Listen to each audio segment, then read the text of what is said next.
Olá, hoje o nosso grupo irá abordar o tema humanização, gravidez na adolescência pós-estupro na atenção básica. Iniciamos o projeto abordando sobre o estupro, que em nossa sociedade está diretamente ligado com a desigualdade social. A cultura de estupro se encontra imersa e em um arcabouço moral e social. Sendo necessário para a modificação desse cenário, uma mudança profunda no tratamento da mulher perante a sociedade. É, portanto, imperiosa a implementação de reciprocidade societária, visando eliminar a desigualdade de gênero, admitindo-se a liberdade de escolha, de locomoção, bem como a liberdade sexual da mulher. Para a OMS, a gravidez na adolescência é aquela que ocorre dos 12 até os 19 anos de idade e tende a ser muito mais frequente em lugares com mais vulnerabilidade e desigualdade social. A violência contra mulheres e meninas é uma violação dos direitos humanos e também é reconhecida como um problema de saúde pública. Aqui no Brasil, no período de 2015 a 2019, foram registrados 69.418 atendimentos decorrentes de violência sexual contra meninas e adolescentes, de acordo com os dados do Sistema de Informação de Agravos de Notificação, SINAM DataSUS. Dentre esses casos, as meninas de 10 a 14 anos foram as principais vítimas, 66,92%. E as de 15 a 19 anos representam 33,08% do total dos casos. Na questão de raça, as adolescentes negras, pretas e pardas foram as que mais sofreram violência sexual, com 64,18% do total. A violência sexual e de gênero é resultado de uma discriminação estrutural e enraizada que requer medidas e reformas legislativas, administrativas e institucionais, incluindo a erradicação dos estereótipos e iniquidades de gênero e raça e cor. Metade das mulheres, em torno de 52%, afirmam ter realizado um aborto no Brasil e fez antes de completar 19 anos. É o que aponta a Pesquisa Nacional de Aborto de 2021. Além disso, são as mulheres negras com alguma vulnerabilidade social ou até mesmo pobreza que mais realizam um segundo aborto, o chamado aborto de repetição. A ocorrência de 2 abortos ou mais na vida está presente entre 1 em cada 5 mulheres, o que dá em torno de 21%. E em 1 em cada 7 mulheres já realizou um aborto até os 40 anos de idade aqui no país. A criminalização do aborto, seja pela mulher que procura, seja por provedores ou pessoas que acompanhem, só faz aumentar ainda mais o estigma em torno do assunto, que é um problema de saúde pública global. Promover o acolhimento, a informação, a orientação e o suporte emocional no atendimento favorece a atenção humanizada e, por meio de interação de equipe com o paciente, o que determina as percepções desta quando a qualidade da assistência melhora, a relação profissional de saúde e usuária, aumenta a capacidade de resposta do serviço e aumenta o grau de satisfação das mulheres com o serviço prestado, assim também como influencia na decisão futura pela busca de um novo atendimento. Nos casos de aborto por estupro, o profissional deverá atuar como facilitador do processo de tomada de decisão pela mulher, sempre a respeitando. Todos os profissionais de saúde devem promover a escuta privilegiada, evitando julgamentos, preconceitos e comentários desrespeitosos, com uma abordagem que respeite a autonomia das mulheres e o seu poder de decisão, procurando estabelecer uma relação de confiança. A mulher com complicações de aborto, seja ele espontâneo ou por decisão pessoal, tem a necessidade de cuidados destinados a protegê-la das consequências físicas e psicológicas. Confira agora a entrevista que fizemos sobre este assunto com uma enfermeira que trabalha numa clínica da família aqui no Rio de Janeiro e lida constantemente com casos sobre este assunto. Qual o maior desafio na atenção primária para atender adolescentes grávidas, estupradas e vulneráveis? Olá, meu nome é Renata Jardim, eu sou enfermeira de uma clínica da família aqui em Ramos e atuo na estratégia de saúde da família. Na verdade, eu acho que o grande desafio hoje é a captação dessas meninas, né? Tanto as gestantes, adolescentes, as que são vítimas de estupro ou as que estão em situação vulnerável, porque a situação às vezes é tão complicada que para elas terem esse acesso acaba sendo um pouco difícil. O importante é o trabalho em equipe que é feito e o diferencial que nós temos é a presença do agente comunitário de saúde, que além de ser morador do território, ele atua no território fazendo esse elo entre a comunidade e a unidade.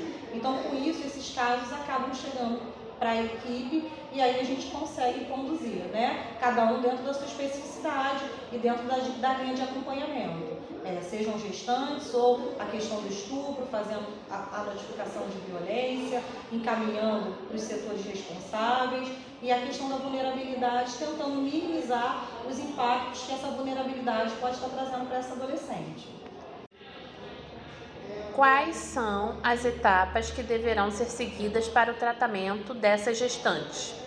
Então, na verdade, assim, na condição de gestante, toda mulher, né, a partir do momento que ela testa positivo para a gravidez, a gente tem um protocolo clínico. Essa mulher ela passa pela primeira consulta, ela tem os seus testes, né, para as ISTs realizados, a gente precisa agendar a próxima consulta, fazer uma consulta de rotina de pré-natal. E isso a gente faz essa captação no primeiro momento que ela já chega para a gente.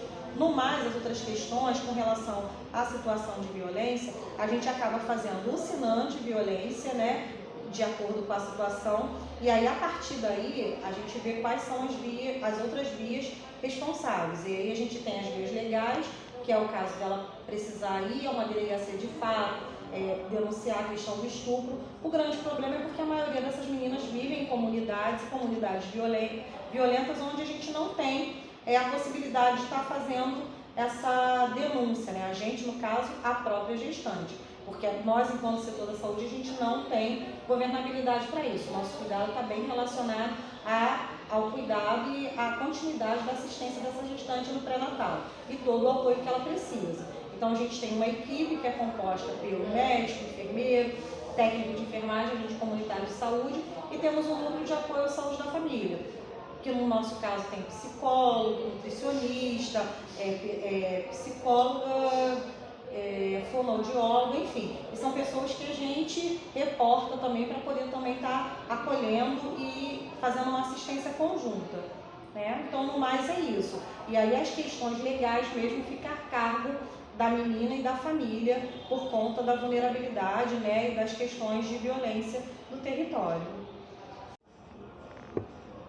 Quais são as ações que o enfermeiro precisa realizar para dar continuidade no atendimento?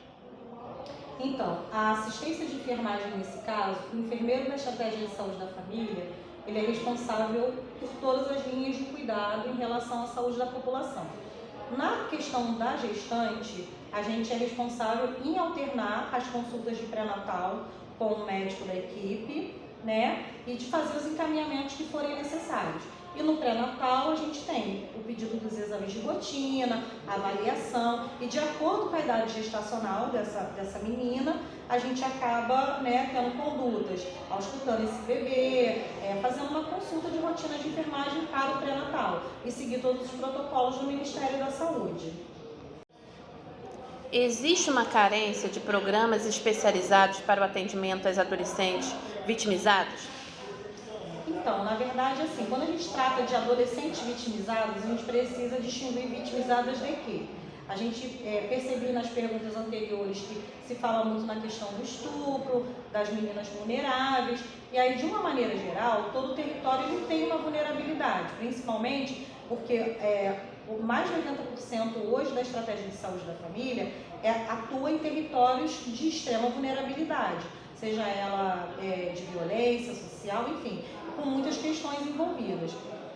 O que a gente precisa ver e conhecer é caso a caso, porque cada adolescente vai ter a sua especificidade, vai ter seu arranjo familiar, sua condição socioeconômica, a gente precisa ver e tratar individualmente. Então, o plano de terapia, individual, ele acaba sendo singular mesmo, e a gente trata cada uma de acordo com a especificidade e com o grau de vulnerabilidade que cada uma tem. E aí, a partir daí, a gente discute esses casos em equipe, a gente discute com o núcleo de estratégia de apoio à saúde da família e também, quando necessário, a gente coloca para outras instâncias, precisando de atendimento psicológico.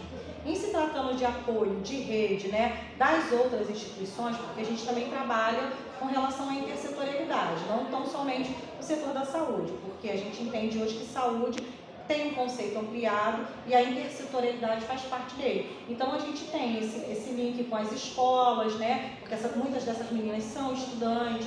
Então assim, a gente tenta fazer esse link com os demais dispositivos dentro da comunidade que aquela menina pertence para poder tentar minimizar os impactos que as situações de vulnerabilidade ou de violência trazem para a vida dessa menina. Qual é o maior plano de cuidado da enfermagem para com a equipe interdisciplinar e multidisciplinar no primeiro atendimento às vítimas? Então aí a gente já está falando de vítima, porque a partir do momento que a gente fala de gestação, a gente não vitimiza essa menina, Às vezes ela foi uma gravidez não planejada, mas se tratando de uma menina vítima, de um abuso, de uma violência, aí a gente tem o papel do enfermeiro, porque o enfermeiro ele é o líder dessa equipe. Então ele é que ordena, e coordena as ações em relação à saúde da população no geral dentro da estratégia de saúde da família. Então a partir daí a gente verifica quais são essas situações, como eu falei anteriormente, a gente verifica as especificidades de cada caso e aí faz os encaminhamentos que são necessários, articulando com a equipe interdisciplinar, No nosso caso, o NASF, o Núcleo de Apoio à Saúde da Família, e em outros casos a gente se precisar buscar apoio fora para outras questões, que aí a gente precisa conhecer cada caso para saber qual é a realidade de cada uma delas, a gente está fazendo essa interlocução. Mas esse trabalho é muito em equipe mesmo. Na verdade, assim, o papel do enfermeiro é importante, mas a equipe precisa estar muito envolvida, comprometida na assistência dessa menina. Porque aí, assim, o tempo todo a gente precisa dessas informações e de dar o retorno. Então, toda a equipe precisa estar muito bem preparada e muito coesa nesse atendimento.